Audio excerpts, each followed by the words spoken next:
Uma ótima noite a você que acompanha a programação da Guardiã da Notícia em áudio e vídeo. Olha, eu estou aqui no Palácio dos Bandeirantes. Vou conversar com Ortiz Júnior.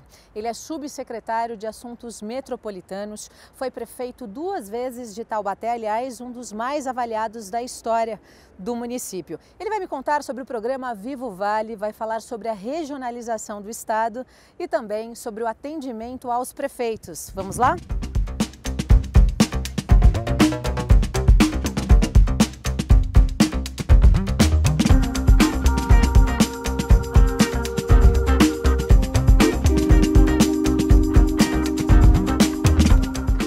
Tudo bem, senhor subsecretário de Assuntos Metropolitanos, é isso? Tudo bem, é isso mesmo, bem-vinda. O que faz um subsecretário de Assuntos Metropolitanos no estado de São Paulo? Fundamentalmente, cuida da relação do governo do estado, da interlocução com as várias regiões metropolitanas que nós temos. São quantas no estado? Hoje nós temos 4 regiões metropolitanas e a gente está, nesse momento, tentando ampliar para mais uma em Piracicaba e para vários outros aglomerados urbanos e micro-regiões. Essas 4 são quais? Baixada Santista, Vale do Paraíba, Grande São Paulo e Ribeirão Preto. Ribeirão Preto. Queria que o senhor falasse um pouquinho da regionalização. São 5, tem Campinas também. Campinas? Retificando, são 5, tem Campinas. E como é que faz para organizar? Como é que vocês organizam isso?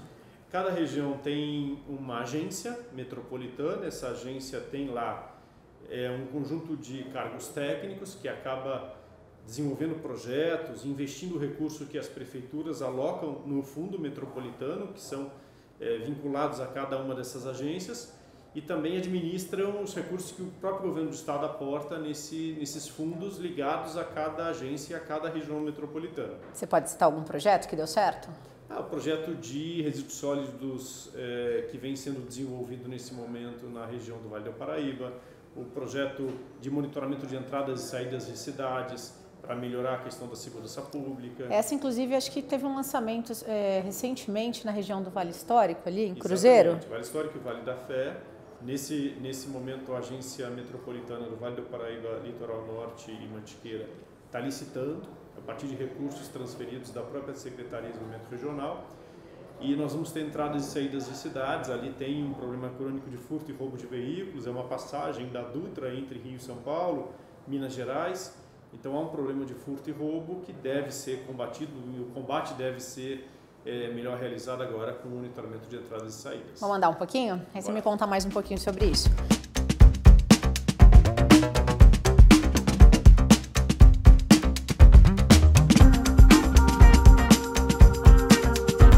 Me fala um pouquinho mais sobre esse projeto de regionalização, esse atendimento com os prefeitos.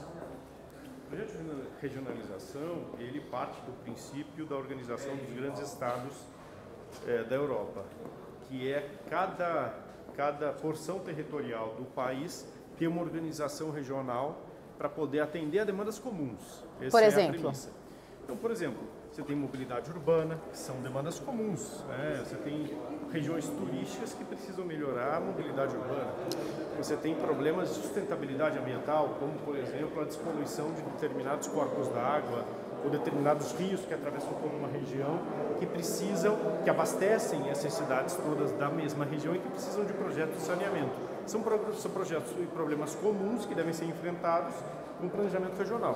Como que vocês apresentam esses projetos para a região? Como é que vocês organizam esses prefeitos, por exemplo? Eles têm facilidade em aceitar esse trabalho de vocês regionalizado?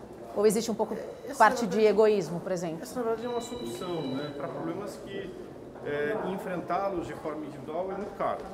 Então, o Estado tem apresentado soluções coletivas e que são cofinanciadas pelo Estado, cofinanciadas por meio de recurso transferido ao fundo dessas agências ligadas a fundos ligados a essas agendas. Esses recursos saem da Secretaria do Desenvolvimento Regional? Sai da Secretaria do Desenvolvimento Regional, esse recurso vai para esses fundos e esses fundos custeiam as licitações e os programas desenvolvidos a partir do diagnóstico desses problemas comuns. Então, na verdade, é uma ajuda grande que o Estado vai dar e que já vem dando para as outras regiões já criadas, no sentido de resolver problemas comuns. E problemas caros, cuja solução é muito cara. Resíduos sólidos é caro. Resíduo sólido é caro, tratamento de água e esgoto é muito caro, você tem problemas de mobilidade urbana, que também são muito dispendiosos para você enfrentar. A malha viária das regiões precisa ser arrumada e você tem um investimento muito alto nisso. Você precisa fazer recuperação de SPs, construir alças novas, construir acessos novos, construir rodovias novas. Isso tudo é muito dispendioso e um único município não tem condição de fazer. Então, na verdade, não há uma resistência grande, ao contrário. Nessas audiências públicas, a gente percebe que há uma grande participação dos prefeitos, dos municípios e toda a cidade quer ser sede da sua região. Por isso que eu disse, não tem um pouco de egoísmo, né, da parte do prefeito, porque é o que você acabou de dizer, ele quer ser a sede da sua região. Como é que vocês determinam isso? Então, egoísmo no sentido de querer para si, talvez o protagonismo de ter lá a sua sede, mas não no sentido de não querer a divisão regional. Nesse sentido, ele na verdade está abrindo mão de parte do seu poder local para constituir um poder regional, mas eu percebo que a gente não tem tido enfrentamento nesse sentido, a gente não tem tido resistência. Agora, como é que se escolhe? A cidade sede da região é a cidade mais populosa, é a cidade normalmente mais rica, é a cidade que é normalmente um polo de atração de investimentos ou um polo gerador de fluxo de pessoas. Então, normalmente são esses critérios que são avaliados. Existem cidades muito pobres no estado, regiões pobres que precisam de muita ajuda do estado? Existem regiões como a região do Vale do Ribeira, você tem a região do Pontal do Paranapanema e a região do Vale Histórico do Vale da Fé, que tem, nesse momento, 3 programas pela Secretaria de Desenvolvimento Regional, que são programas para elevar o índice de desenvolvimento humano. São as regiões com menor IDH do estado. Quando você fala programas para elevar, né, o índice de desenvolvimento humano, que tipo de programas? Programas que contemplam uma melhoria da qualidade do emprego, criando oportunidades de emprego no turismo, como é o caso do programa do Vale do Ribeira. Programas que contemplam a construção de hospitais, como é o programa lá do Vale do Paraíba, que é o Vale da Fé e o Vale Histórico, que é um tripé de assistência hospitalar entre Lorena, Guaratinguetá e Cruzeiro. Esse é o problema crônico da região. Programas, por exemplo, que revalorizam e ressignificam a questão do ecoturismo, o turismo ambiental, como é na questão do Pontal do Paranapanema. Então, esses programas eles estão calcados na ideia de que se você organizar melhor os atores locais, são regiões que têm como característica comum o turismo, e você cria outras oportunidades no momento econômico, você consegue gerar emprego, renda, melhora a vida das pessoas. Se você dá uma proteção social melhor por meio dos programas do Estado, você consegue acolher melhor as famílias e protegê-las nesses momentos de crise, principalmente. Na questão da saúde, você dá tranquilidade às famílias, porque você tem preventivamente programas importantes que acabam evitando as doenças mais graves. Na segurança pública, você acaba dando a sensação de segurança para as pessoas, que isso é tão importante para uma família.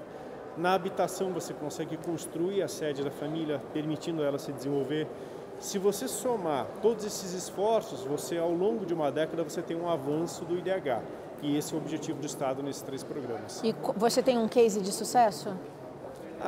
Esses programas, os 3 programas têm experiências já muito bem compreendidas, experiências já assimiladas. Eu acho que dentro do programa Vale do Futuro, que é o mais antigo deles, dentro desse programa já existem resultados muito concretos. Por exemplo? O Hospital de Paraqueraçu, que é um resultado bastante importante, concreto, uma realidade transformada naquela região. Havia um problema muito sério lá de falta de leito hospitalar, falta de assistência hospitalar, e essa assistência hospitalar de alta complexidade ela tem que ser ofertada pelo Estado, e o Estado, com esse hospital, resolve um super problema que sempre existiu lá, de acolher esses pacientes que iam para muito longe buscar leitos hospitalares. Eu acho que isso é um conforto grande na qualidade de vida. E a gente fala de quanto em milhões de reais em investimentos por parte do Estado para conseguir organizar isso? Olha, por exemplo, na região lá do Vale Histórico e Vale da Fé, nós temos em recuperação de infraestrutura, nós temos hoje 220 milhões de investimento, de transferência direta aos municípios por meio do programa mais 80 milhões de investimento, nós estamos falando de 300 milhões de reais de investimento do Estado, diretamente aos municípios, aos 17 municípios na região do Vivo Vale. Na região do Vale do Ribeira, a gente deve ter em torno de alguma coisa parecida, um pouco mais, porque é um programa mais antigo, que vem sendo retroalimentado ao longo dos últimos 2 anos, então a gente tem ali um pouco mais de investimento, mas ele se iniciou também com 300 milhões. E me fala um pouco, como é que funciona esse atendimento com os prefeitos? Esse atendimento é um atendimento importante, porque os prefeitos vêm até aqui, ao Palácio Bandeirantes, buscando um contato direto e próximo com o governo do estado para tentar resolver problemas dos municípios, e aí sim problemas locais, unicamente locais, e o governo do estado precisa entender um pouco esse problema, aconselhar corretamente e buscar uma solução conjunta, nem sempre com uma contrapartida do município, muitas das vezes com recurso só do estado, mas essa interlocução é fundamental para que esse prefeito se sinta acolhido aqui pelo governo do estado. Quantos prefeitos você atende em média por dia aqui? Puxa vida, num dia como hoje, que é um dia de evento no Palácio, puxa vida, uns 30 prefeitos passaram ali pela secretaria, pelo menos ali, no local onde eu estou, que é a Subsecretaria de Assuntos Metropolitanos. E tem alguns pedidos assim que não estão ao alcance de vocês? Alguns pedidos fogem da competência do Estado de poder ajudar. Por exemplo, custeio de educação fundamental. Alguns prefeitos solicitam ao Estado colaborar no custeio da educação fundamental, que constitucionalmente não é permitido. O Estado ele tem por obrigação o custeio do ensino médio e do ensino profissionalizante e até do ensino superior em alguns momentos, em alguns casos.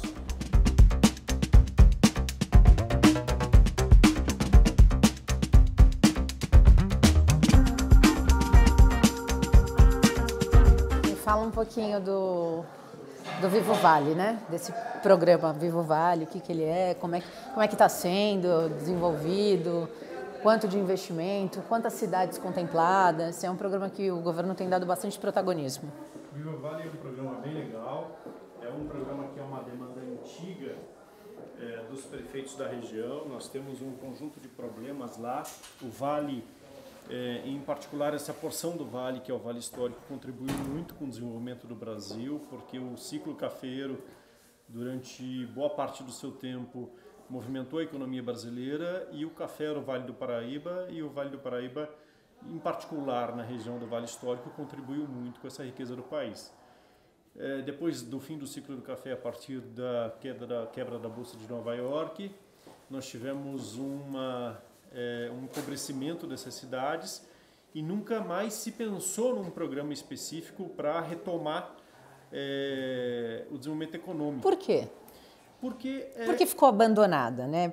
Esquecimento. São cidades menores, cidades com pouca população, e são cidades que estão lá exatamente na divisa com o estado do Rio de Janeiro, o extremo do Cone Leste paulista, e esse Cone Leste reúne lá um conjunto de cidades que são pouco populosas. Então, não estou dizendo que o Estado não investiu nessas cidades, investiu ao longo dos anos. Você tem, por exemplo, Bananal, que tem a Serra da Bocaina, que é tombada como patrimônio da Unesco, tem 10 mil habitantes, é uma cidade que minisséries são gravadas, tem uma riqueza cultural fantástica, mas realmente é esquecida.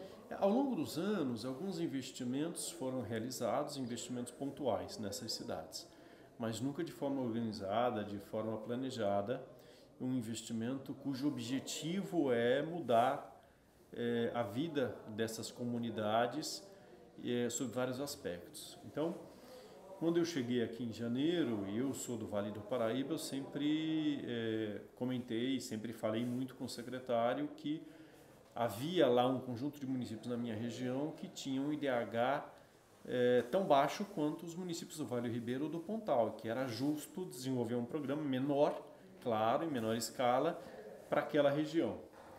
Aí ele disse, olha, perfeito, tenta então fazer o esforço para engendrar o programa, a semelhança do que acontece nas duas outras regiões, vamos identificar os principais gargalos, os principais problemas, e vamos atuar com o nosso programa nesses problemas muito pontuais e específicos. E a gente fez as audiências públicas com os prefeitos, com a comunidade, sociedade civil organizada, atores locais. A gente ouviu bastante e depois idealizamos o programa como resposta a essas audiências públicas. Fizemos o lançamento, você estava lá inclusive, foi bem legal, em Cruzeiro.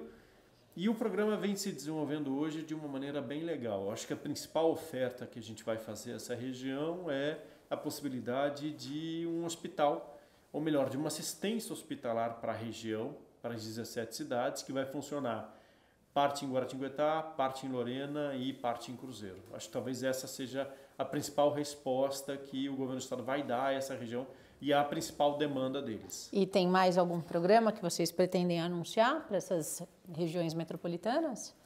Não, nesse momento o estado está se dedicando a enviar os projetos de lei para a Assembleia para criar essas divisões regionais, né, essas organizações regionais no estado. E acho que a principal contribuição no ano que vem será um fundo metropolitano único, cujo objetivo do estado é colocar 100 milhões de reais, e os projetos dessas organizações regionais do estado, os projetos comuns, vão ser analisados por um comitê aqui de São Paulo, com um conjunto grande de técnicos, e o recurso vai ser liberado para essas agências regionais, para elas poderem desenvolver os projetos. Eu acho que essa é a grande contribuição. É organizar regionalmente, tratar problemas regionais de forma planejada, com planejamento regional e financiar essas soluções por meio de um fundo metropolitano único. Agora, Ortiz, eu queria que você me falasse um pouquinho sobre a sua vida pública. Como você entrou na política? Você foi prefeito 2 vezes. Como é que está o seu futuro político? Você está aqui na Secretaria do Desenvolvimento Regional, está no Palácio, mas o que você pretende fazer da sua vida? Eu entrei na política muito pela admiração que eu tenho pelo meu pai, pelo trabalho todo dele em Taubaté e na região.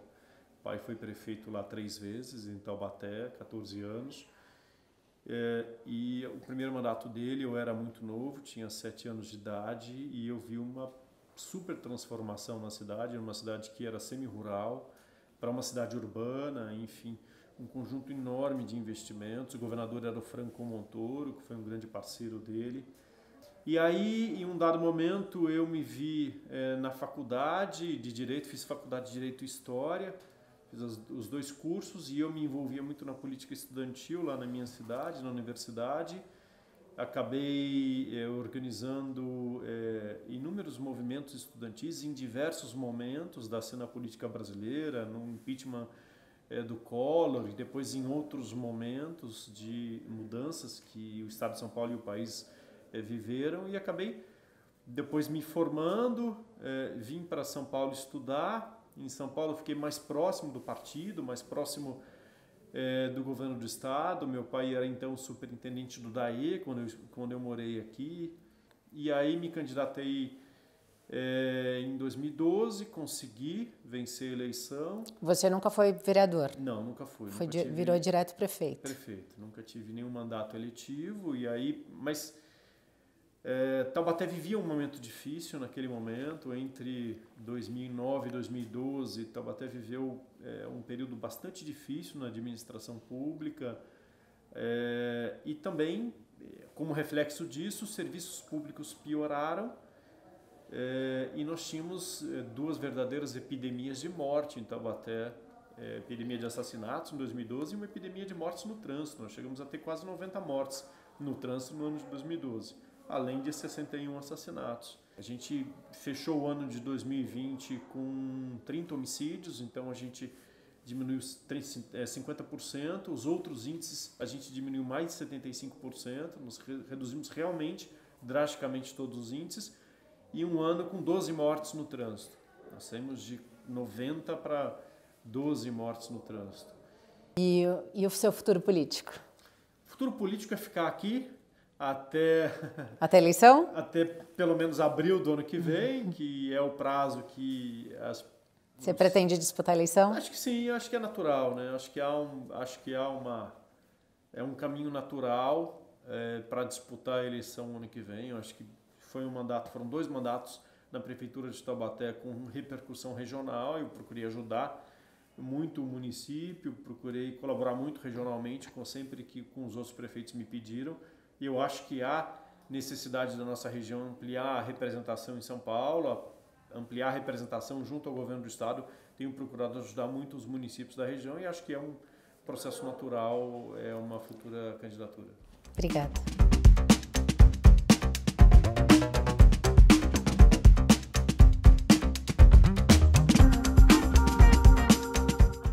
Esse foi Ortiz Júnior, subsecretário de Assuntos Metropolitanos do Governo do Estado de São Paulo. Olha, para você que deseja rever essas e outras notícias, não deixe de acompanhar a nossa programação 24 horas por dia, 7 dias por semana, na guardiandanoticia.com. Nós somos a maior rádio digital com jornalismo regional do Estado de São Paulo. Aproveitem, curtam as nossas redes sociais, está bem aí na telinha do seu celular. Até a próxima.